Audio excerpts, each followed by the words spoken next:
really hard to punish this. You already talked about, you know, how he's able to get priority in a lot of different matchups. Usually when you have a Lilia, you need to create space for her to power farm through her jungle, and wow, we dropped in real hot into this one, Dracos. Absolutely did.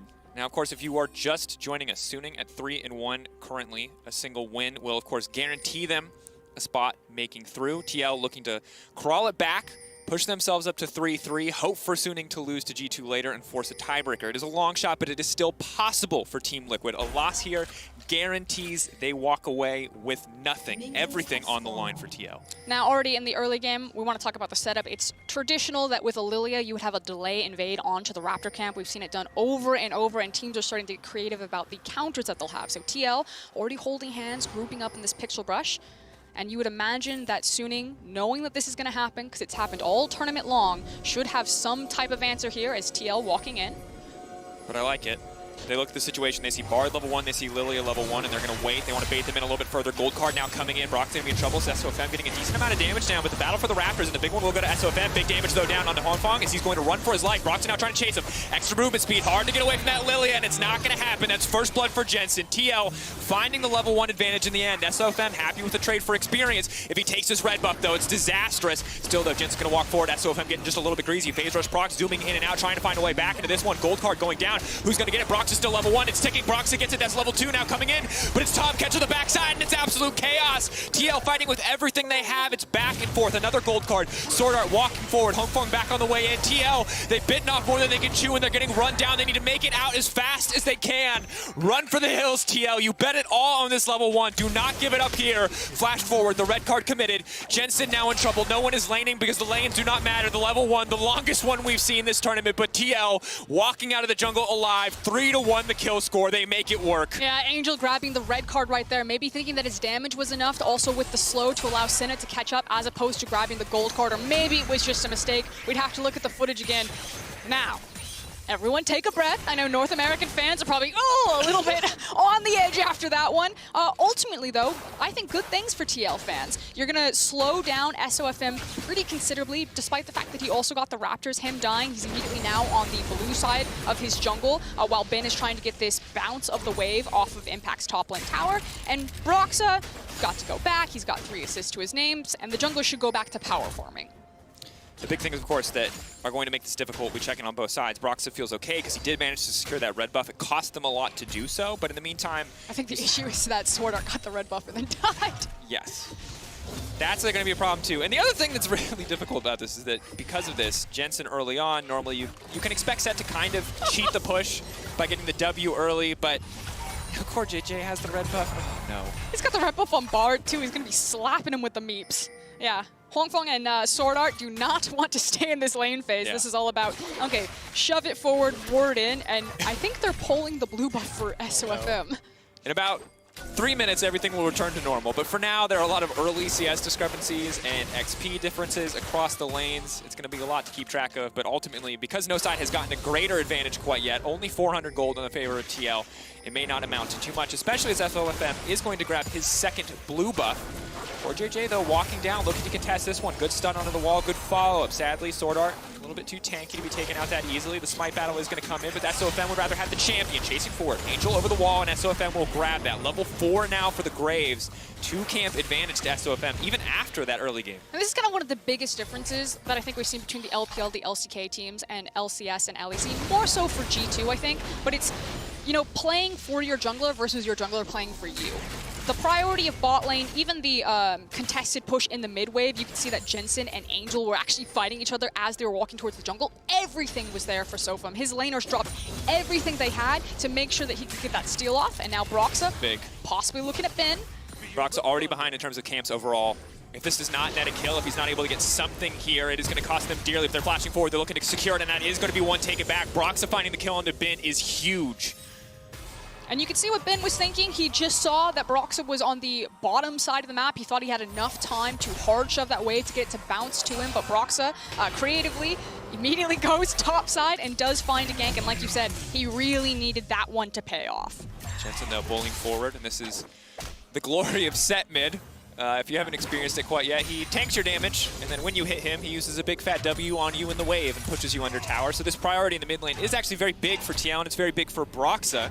And after that kill in the top lane as well, things are not looking too bad for North America right now. It's going to take this win, and it's going to take a one to follow, as well as some favorable results later in the day. But TL are certainly not out yet, and with a start like this, maybe there is hope for North America. But there's also, you know, what do you play for now, or what do you have set up for your map, since you're still missing a lot of key summoners?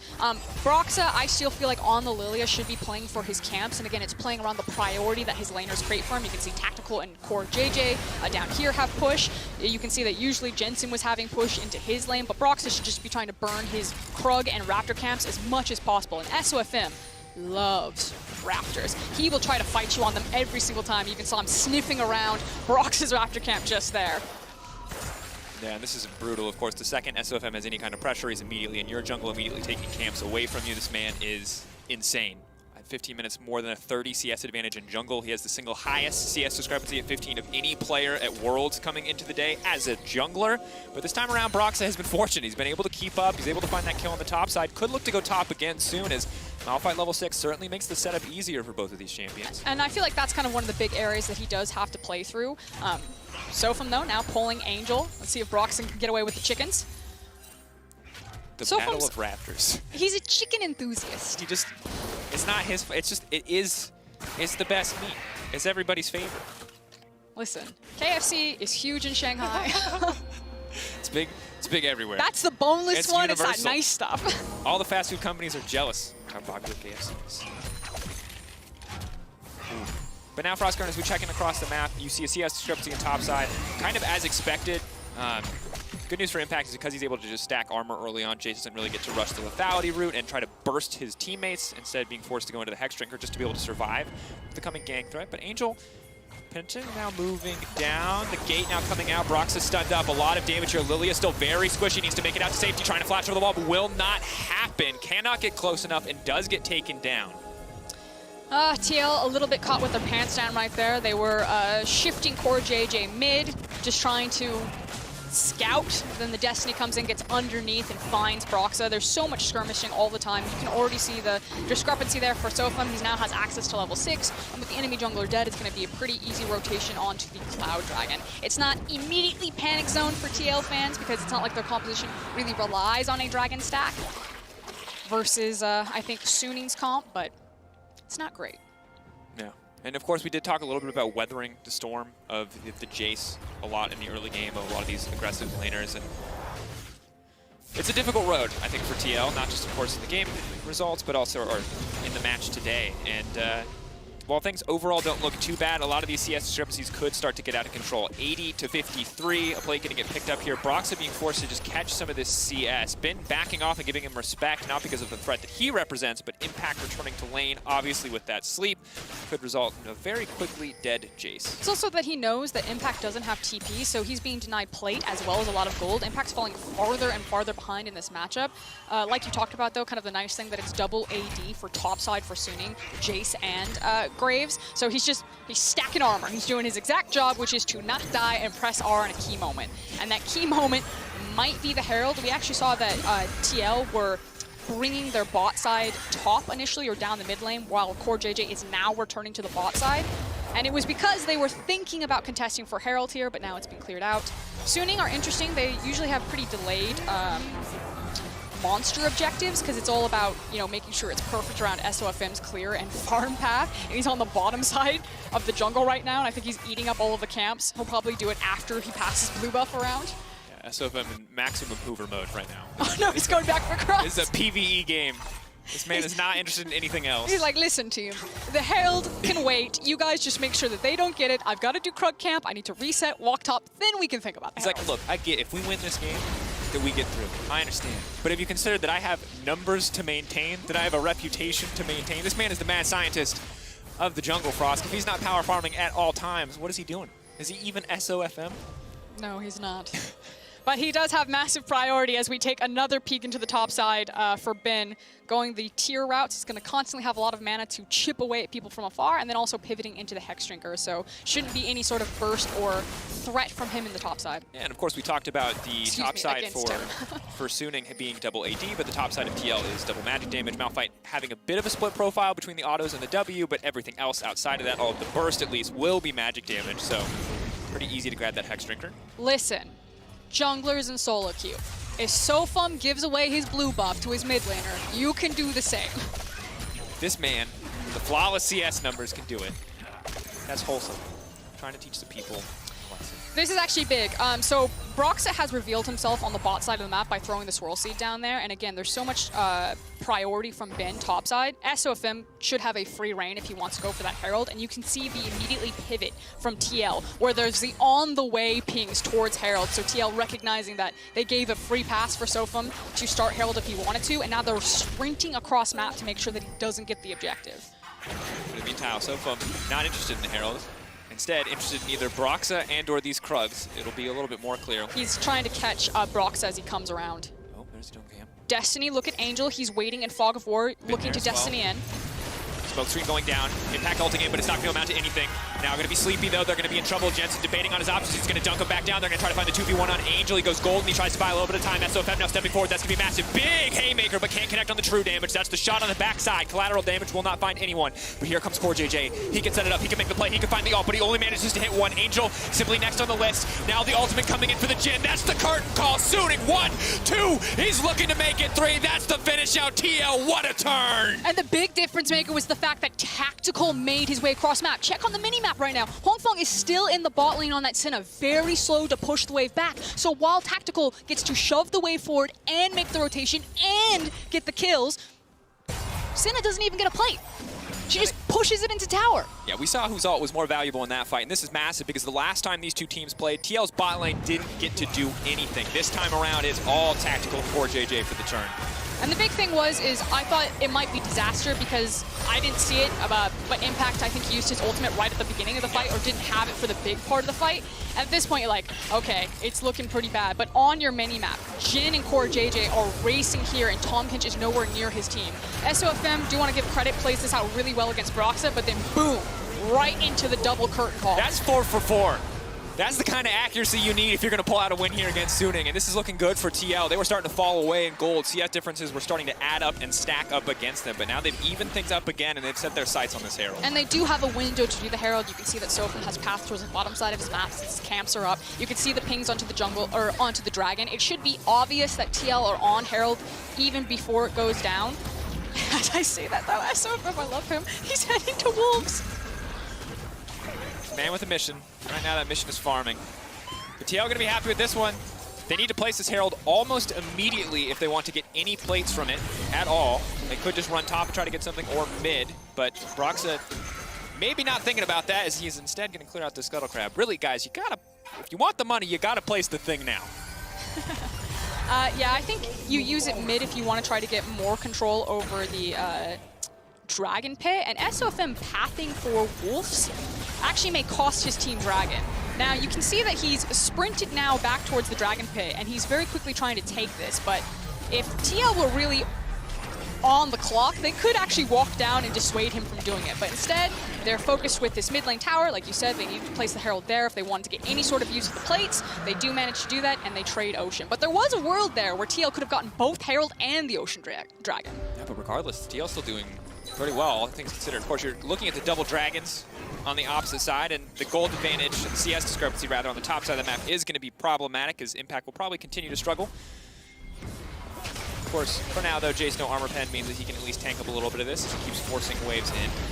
But, you know, it's the importance of what do TL get by trading damage on the mid tower versus giving up the Ocean Dragon, especially since it's only second Ocean, and it's changing up their lane assignments. And you can already see this as they're walking back towards the map. The fact that CoreJJ and Tactical are now taking route up into the mid lane, and Set is now on the bottom side of the map.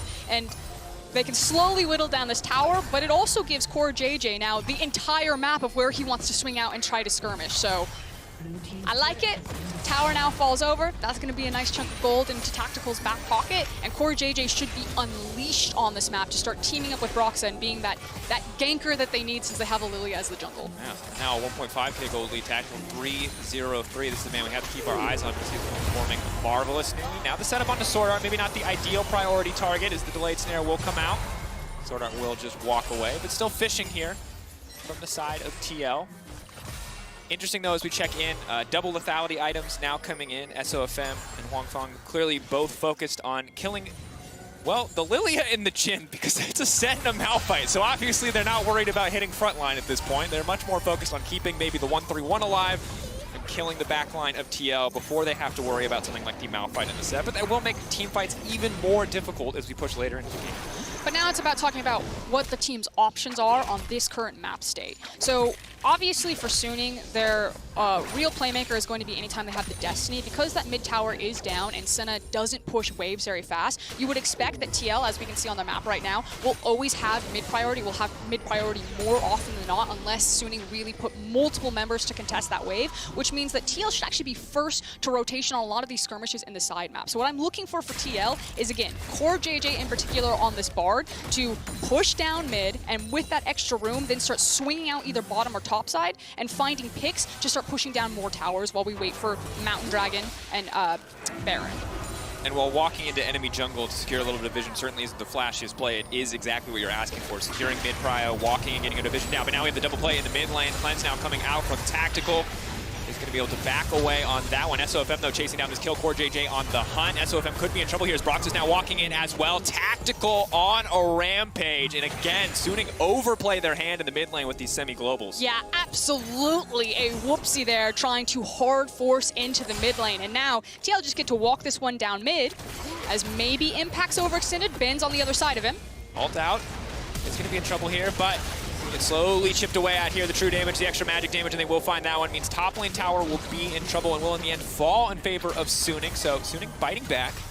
Yeah, and kind of the one option that Suning do have at this point, while they're waiting for Destiny to constantly be back up, as well as the Abyssal Voyage, is to just shadow behind Ben and allow him to continue to exploit the top lane. So TL recognize that there's probably nothing they can really do against this Jace unless they're throwing multiple members at him to try to slow him down, especially at this point of his itemization. Although, as I say that, he actually needs to take it back. I was expecting him to have the Muramana by now. I looked down, he's like, pickaxe tier Hex Drinker. Fast charge as far as champions are concerned. Probably not as fast as the full-on Muramana. And Jensen going to one-shot the wave here and walk away. And of course, in the previous fight, I said Cleanse. It's actually the Mikhails coming in for Core JJ, and this itemization is smart and it's very clutch because you look at the options on the side of Suning to actually get a fight kicked off with hard CC, and they are very limited. It is delayed snare from Huangfang, and it is the gold card coming in from Angel. So for Tactical right now, as a man with 2 items and Swifty boots, he might go untouched in these mid to late game fights unless the Graves or Jace are finding a flank. Yeah, it feels like Suning's composition really thrives in trying to hit you in your setup for objectives, because like you're saying, it doesn't have the same traditional power as a true 5v5 competition, especially not when you compare it to TL's comp, which is really about zone control and creating space for Lilia and Tactical to run away with fights. So Dragon is spawning in 36 seconds. The good news for Suning fans is that they can afford to give this one up if they don't want to fight it or they don't get a pick before then, since TL didn't get the early Dragon stacking. And I expect that's what Suning should do, is just wave the white flag, say, okay, TL, you got it. You can have the Mountain Dragon, and then trade that for farm on some of their necessary carries, because Suning are still looking for bigger item breakpoints on their Jace and their Graves before they feel confident to walk into these 5v5s. But as I say that, it is Suning, so... Yeah, and that's the thing. And we already talked about it already. Suning much better setup for the side lanes, but now that they've fallen behind or haven't really gotten far enough ahead, let's say, in some of those side lanes, it's certainly going to be difficult to possess a lot of these individual advantages. You can see, despite the fact that Jensen is being matched up against Angel, he has no MR. He is worried about the 80 threats on this opposite side of the team. There is 3 of them, so not concerned about magic resistance for now. Presumably the plan is blow up the TF and be immune to damage from everyone else, as TL will grab this dragon uncontested, denying soul point from the side of Suning. Yep, there we go. And now TL have the option that they can play to contest the mid wave and then probably move into a Herald. The second Herald, if they can get it, probably not though. They'd have to like rush it right now and try to burn it down. It's gonna say try to get second Herald before the Baron spawns. I think you have till 1945, so not gonna try for that one. A little bit too much of a speed run. Oh, maybe they go on Baron as soon as it spawns, or they just try to burn it. I mean, they have the Lilia. She hasn't finished Leandry's yet, though. But this would be... They're trying. Here we go. It's a race. Does Baron eat the Herald? I think you have extra time if you've actually started it. We'll see, though. Nope, you don't. There you go. We're learning together. I just stopped trying at 19 minutes. It's I didn't not even your know people fault, tried Dracos. anymore. TL didn't know either, so... Why not go for it? Okay, now we're going to play a pick off of topside. TL have numbers advantage on topside. They also have the hard engage of Bard. Sofum should know that they're up here. You can see that Huangfeng and Sordar are also making their way here. So Suning, again, their game plan, slow down TL. Match them. Deny them from continuing to accelerate the game and play around monster objectives. So Suning, in between these dragon spawns, just want to be eating as much farm as possible and then looking for plays with Destiny. TL really need to put their foot onto the gas. Yes, they also still have decent scaling on their composition, so don't walk into any sort of bad fights, but can continue to use their mid priority to chip away at structures when they threaten dives like this.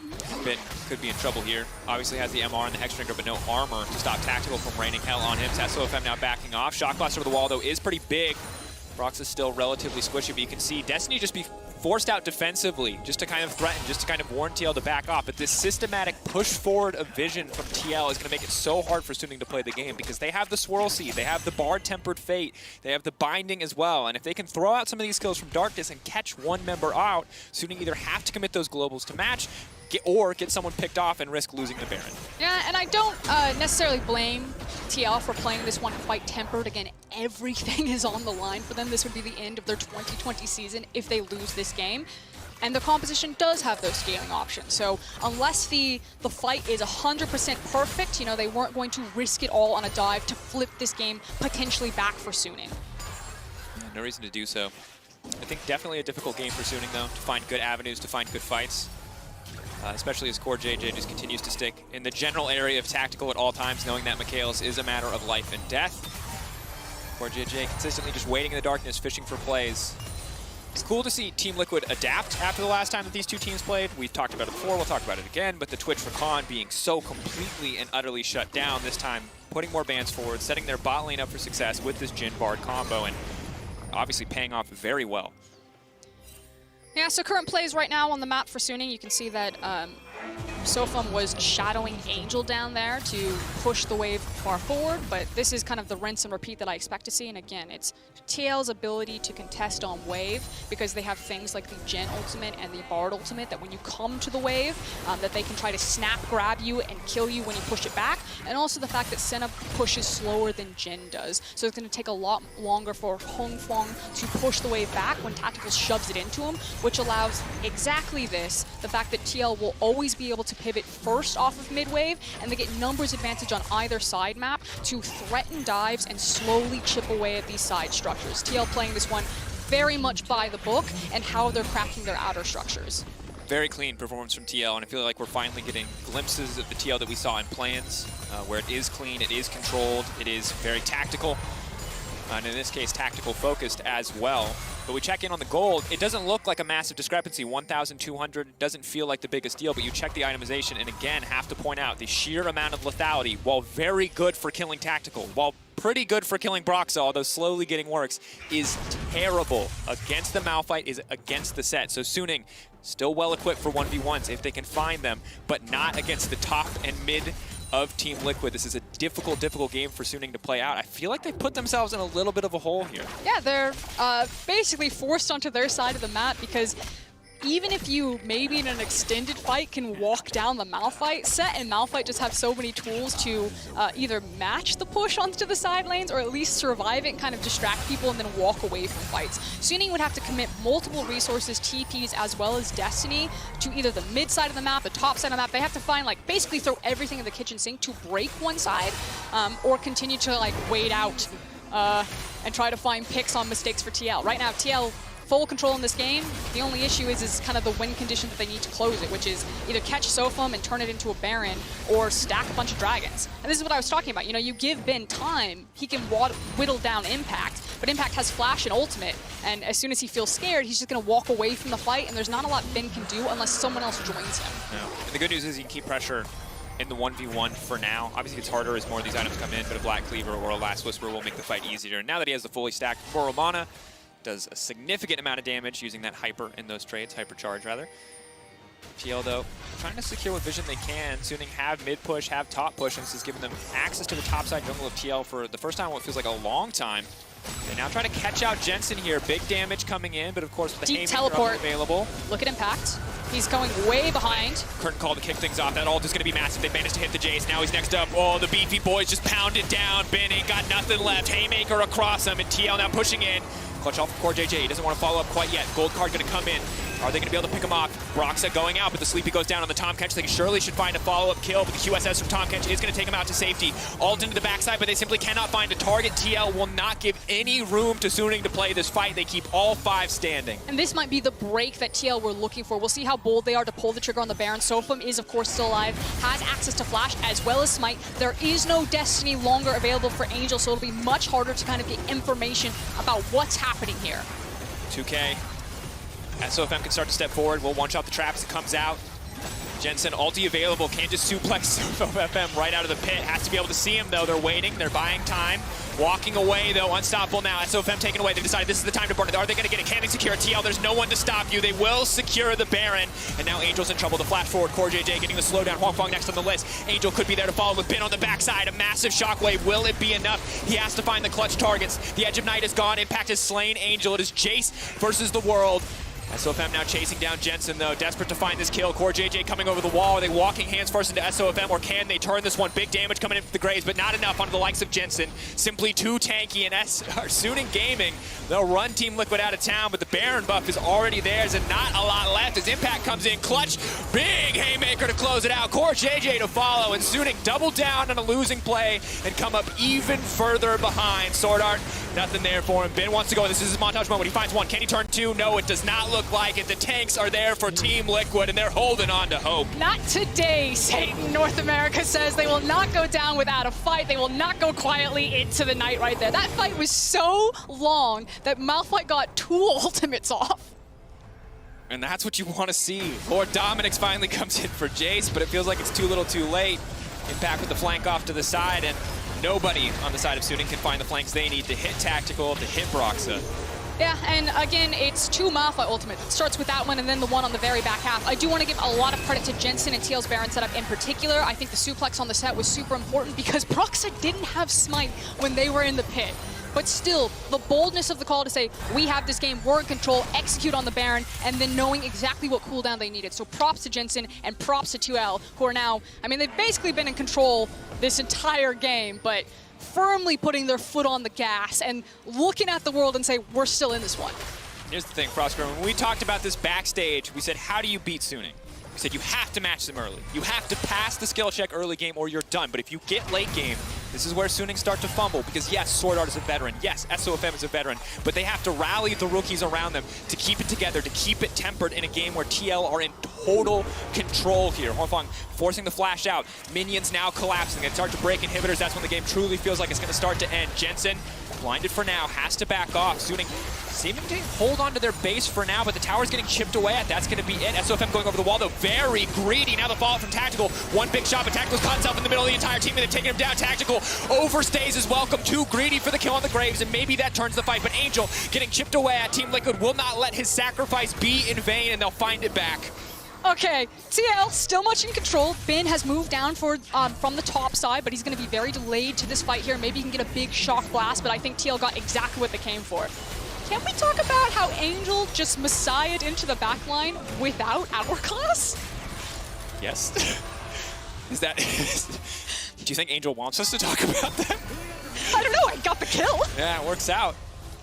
And oh, that was wild. I mean, and inches away from being disaster for either side, really, as Tactical gives his life trying to land that 4-shot on SOFM, who just barely manages to make it out. 0-4-4 for SOFM. He still has that healthy CS lead that he's known for, but definitely not the highlight game he was hoping to have up against TL, whereas Broxa, through the support of his teams, has been rampaging across these fights. Utility, additional burn damage. Well, when you got 2 beefy frontliners in front of you, it feels pretty easy to play Bambi out in this game.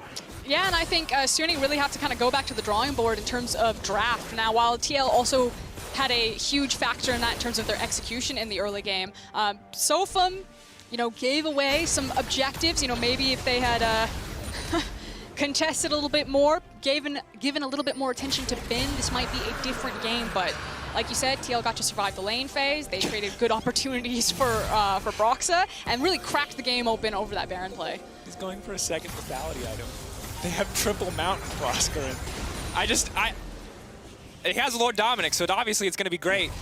Regardless, it makes me, it's so difficult. Okay, triple mountain, push onto the bot lane. Big things to notice. Impact does have teleport, so he can join his team. It looks like some rage pushing here from Angel. I joke, he's got Destiny, he can join the team, and they're just trying to trade back and slow down TL's assault, but it is quite funny to look at. And keeping an eye on the summoner spells as well, though. Tactical no flash for JJ Jensen as well. Broxa has his, but not a whole lot else. Wongfang continuing to step forward, continuing to poke from a distance.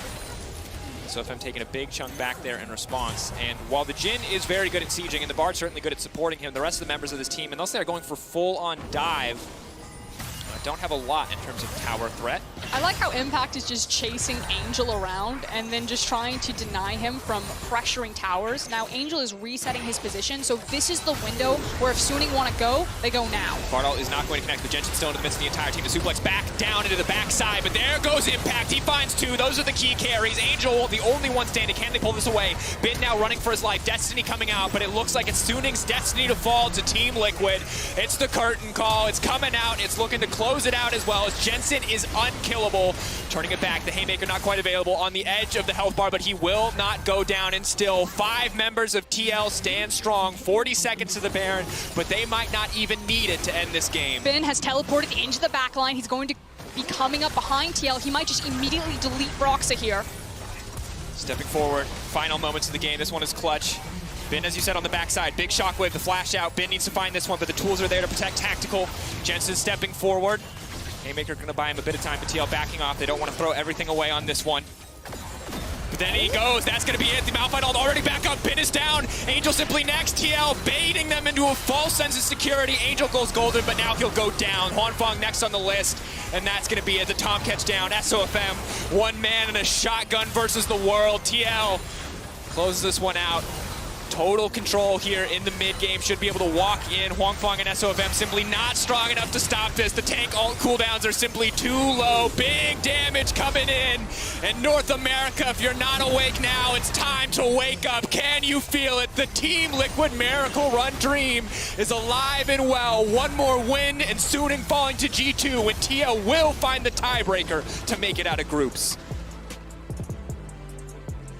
High pressure moment from TL, and they stand very strong and tall. Very nice things to say. I do want to very quickly touch on that last team fight. You know, the fact is that Angel slipped away from Impact, made the reset, and Suning we're gonna go right now. Impact didn't miss a beat, immediately teleported towards his team, and TL beat them to the punch when Suning were looking for their own sucker punch. For JJ